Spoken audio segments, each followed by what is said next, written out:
हाय guys, welcome back.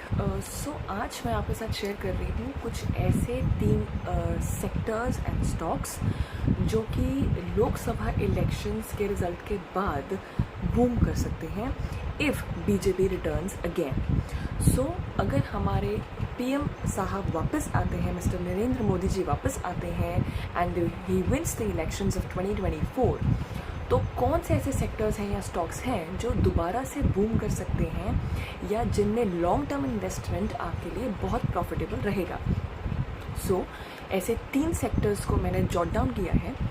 First being Indian railways. देखिए, elections के बाद और फॉर दैट मैटर इलेक्शन से पहले भी गवर्नमेंट इंडियन रेलवेज़ में ऑलरेडी बहुत पैसा इन्वेस्ट कर रही है उसको मॉडर्नाइज़ करने के लिए, ट्रेन्स को मॉडर्नाइज़ करने के लिए, अलग अलग जगहों पे न्यू रेलवे स्टेशंस खोलने के लिए। तो any which ways Indian Railways पे बहुत काम चल रहा है और बहुत पैसा, करोड़ों रुपया, 2.4 लाख करोड़ रुपीज़ का पैसा लगाया जा चुका है on the Indian Railways for modernisation of the Indian Railways. क्योंकि एक मोनोपोली सेक्टर है, सो ये सेक्टर आपको हमेशा ही प्रॉफिटेबल रिटर्न्स देने वाला है अगर आप इसको लॉन्ग रन के लिए रखते हैं तो। So the stocks like IRCTC, IRFC और इरकॉन से सेक्टर्स आपको इंडियन रेलवेज में ज़रूर लगाने चाहिए for a better boom and a better return.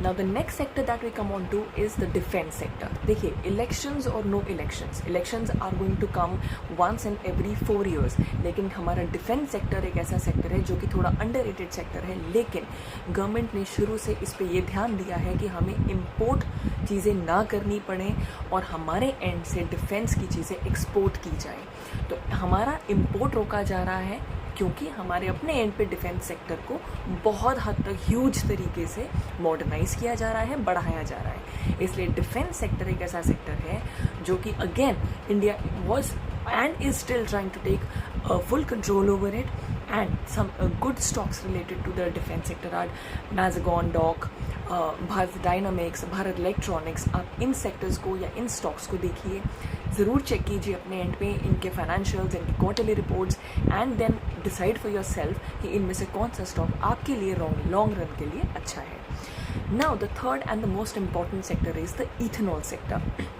देखिए, सेक्टर्स और भी बहुत सारे हैं, लेकिन इथेनॉल स्पेसिफिकली क्यों? क्योंकि वो ग्रीन हाउस गैस एमिशंस को बेटर करने में या रोकने के लिए इम्पॉर्टेंट माना गया है if it is blended with the petrol.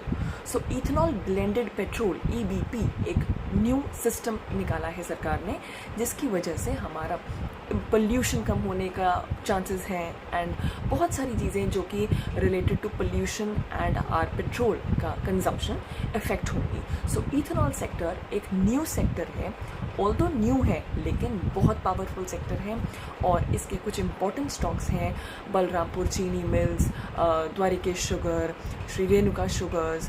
आप इन सेक्टर्स एंड इन स्टॉक्स को चेक कीजिए and decide for your self, इनके रिपोर्ट्स देखकर, इनके फाइनेंशियल्स देखकर कि कौन सा सेक्टर एंड स्टॉक आपके लिए लॉन्ग रन प्रॉफिटेबिलिटी आपको देगा। सेक्टर मैंने ये 3 जॉट आउट किए हैं, सेक्टर और भी बहुत है like the oil and gas, the energy, the power sector, but I think उन सेक्टर्स के बारे में हम पहले से बात कर रहे हैं। दीज आर दो sectors that are still going to boom after Lok Sabha elections and if BJP wins again. So watch out these stocks and decide for yourself and also see कि कौन सा स्टॉक आपके लिए इसमें बेटर है और आप अपनी कैपेबिलिटी के हिसाब से इसमें कितना इन्वेस्ट कर सकते हैं। Do let me know in the comment section आपका इनमें से फेवरेट स्टॉक एंड सेक्टर कौन सा है।